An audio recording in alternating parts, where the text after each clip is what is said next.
Hello everyone. তো আজকে আমি আর মা মিলে বানাবো খয়রা মাছের ঝাল।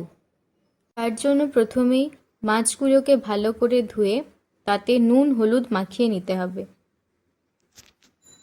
তারপর মাছগুলোকে একটু হালকা করে ভেজে নিতে হবে।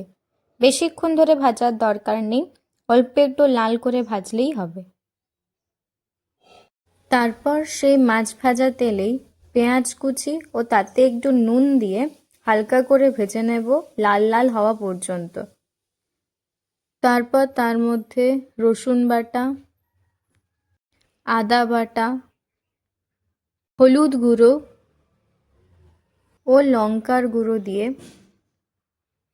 তাতে সামান্য একটু জল দিয়ে মশলাটাকে ভালো করে কষিয়ে নেব। তারপর মশলাটাতে একটু সর্ষে বাটা দিয়ে একটু নেড়ে চেড়ে মাছগুলোকে একে একে তার মধ্যে দিয়ে দেব। তারপর একটুখানি জল দিয়ে রেখে দেব কিছুক্ষণ, যাতে মাছগুলো ভালোভাবে সিদ্ধ হয়। জলটা শুকিয়ে গেলেই নামিয়ে নিতে হবে। আপনারা চাইলে নামানোর আগে ওপর থেকে একটু ধনেপাতাও ছড়িয়ে দিতে পারেন। তাহলেই তৈরি হয়ে যাবে আমাদের খয়রা মাছের ঝাল।